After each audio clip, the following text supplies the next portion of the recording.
Hey everyone, and welcome to the first video for chapter 26, where we're going to be talking about World War I.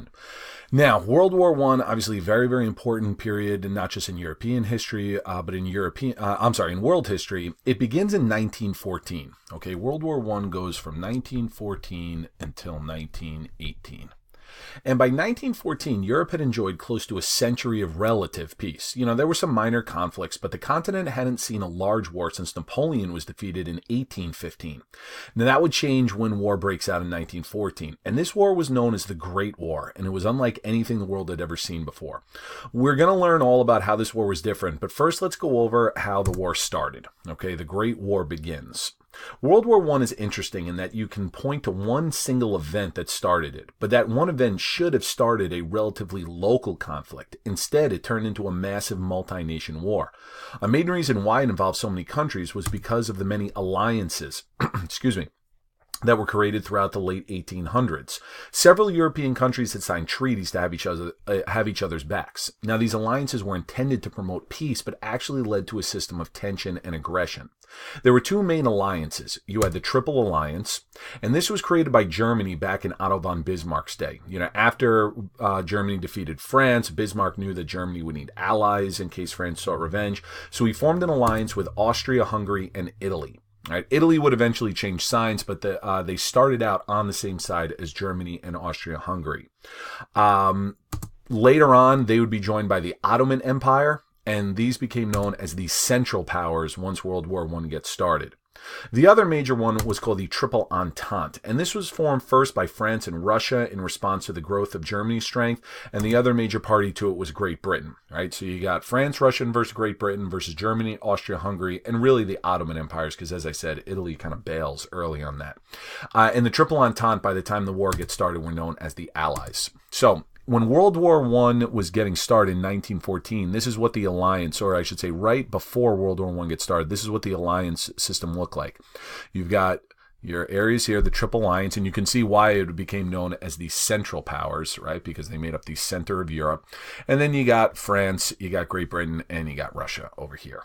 Okay, by the time World War I really got going, this is what it looked like. Still got Great Britain, France, and Russia. Little Serbia's in there. We'll talk more about them later. Germany, Austria, Hungary, and then you also have the Ottoman Empire, which today is really mostly Turkey, but I'll show you guys a map of them later in a second.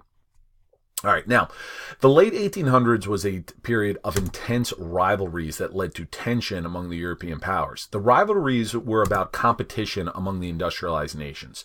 You know, they competed for wealth in terms of industrialized might, and they also competed for overseas colonies, as we read in previous chapters. You know, you look at the map here. It's a little bit difficult because it's kind of small to see the color coding, but blue would be France, so you see all the different blue areas, Southeast Asia, Africa, kind of this pinkish color, Britain, they're all over the place, Africa, India, Australia, Canada, like that counts. But even Germany, okay, you got some German African colonies, Germany's involved, you got a sphere of influence here in China. Italy is starting to branch out, right? They got some areas in North Africa, the United States with the Philippines and so forth. So you got a lot of competition, for these land overseas, and it's going to lead to European powers to build up their armies and navies. And this is a policy known as militarism. Militarism isn't only about the government spending a lot of money. Let me just erase this stuff. On its army. It is. That's a big part of it. But it's also about encouraging people, especially young men, to participate in the military. Here you see the line forming outside a British recruiting office after the outbreak of the war. You know, enthusiasm was at an all-time high, and Germany in particular saw a huge rise in the size of its army. Making matters even more problematic was the rise in aggressive nationalism that spread throughout Europe. Now, aggressive nationalism and militarism, this plus this, that can be a very dangerous combination because it leads to countries wanting to use their militaries against other countries. Right? We call that war. Additionally, nationalism in those multinational empires like Austria-Hungary and the Ottoman Empire led to calls for independence. Now, here's a more detailed map of what the Ottoman Empire looked like in 1913. centered around in Turkey, but it's also got Arab states, what would eventually be Iraq, areas in Syria and Jordan, the coast here along Saudi Arabia. Egypt was kind of, but that was still more a part of, under British control at that point. But the Ottomans are Turks. These are mostly Arab people, so you're talking about different ethnicities. Austria-Hungary, okay, that was a that was a big melting pot. You got Austria up here, but then you got these are the modern day countries. You got Austria, you got Hungary, you got Czech Republic, Slovakia. But these regions in here in particular, okay, I want to talk about. It's going to have an especially big impact on this region and the surrounding areas, okay, like these countries, Serbia and Bosnia-Herzegovina. All right, we're going to be talking about that because this region in the early 1900s was known as the powder keg of Europe. Now, a powder keg was a large barrel that you would store gunpowder in, and because gunpowder was very combustible, you had to be very careful around it because any one little spark would lead to a destructive explosion. So the term powder keg referred to the region that is known as the Balkans. The Balkan Peninsula is Greece and these areas to the north of Greece, particularly these countries in here we're going to be talking about. All right, what today are Slovenia, Croatia, Bosnia-Herzegovina, Montenegro, Serbia, and so forth. Back during that time, some of these countries were included in the Austrian Empire. Let me erase that. Okay, so here are some of these countries, such as Serbia, Montenegro, Albania, but you notice up in here, okay, the north, what today would be Croatia and Bosnia, that's part of Austria-Hungary. Okay, here the city Sarajevo here. We're going to talk more about that in a second. Now, other countries that were not a part of Austria-Hungary, in particular Serbia, they wanted to help their Balkan brethren because they looked at themselves as all being Slavic. Okay, Slavic is an ethnic group that dominates throughout Eastern Europe, includes Russia. That's important to remember. But they wanted to help these guys out here gain their independence, and they would use violence to do so. So this culminated in the visit of Archduke Francis Ferdinand to Sarajevo. Now, Francis Ferdinand was the heir to the Austro-Hungarian Empire. Okay, and he, against the advice of his advisors, decided that he was going to travel around Sarajevo with his wife in an open car. All right, no roof to it. Now, Sarajevo is the capital of Bosnia, and as you can see here by the map, it's part of the Austrian Empire. And Serbian nationalists, okay, from Serbia over here next door, they wanted to end Austrian rule. And on June 28th, 1914, a member of the Black Hand, a Slavic terrorist group, assassinated Ferdinand as he traveled around in the motor car with his wife. All right. So this is the one event that we're talking about that starts World War I, because Austria, understandably, was furious that a member of its royal family was murdered, and it was being backed by Germany. Right? Germany and Austria-Hungary, part of that Triple Alliance, Germany was egging Austria-Hungary on, saying, hey, you got to take a really firm stand with this. Don't let Serbia get away with this. And they told Austria to issue an ultimatum of demands to Serbia, and if they don't meet them, knock them around a little bit. So Serbia failed to meet all the demands, and on July 28th, 1914, Austria declared war on Serbia. All right, so right now, it's just one-on-one, Austria-Hungary versus little Serbia. Now, the assassination of Archduke Ferdinand is accepted as the reason why World War I started. But remember, I said this should have been a relatively local conflict between Austria-Hungary and Serbia. How did it grow into the largest war the world had seen up to this point?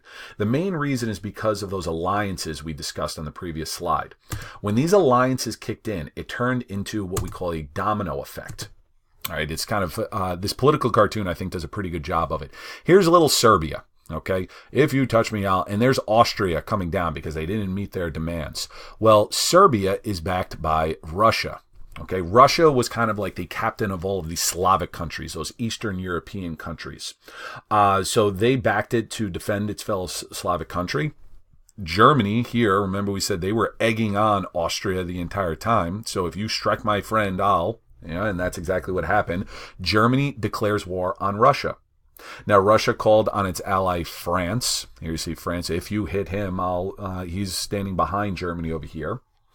And because France backs Russia, Germany now declares war on France as well.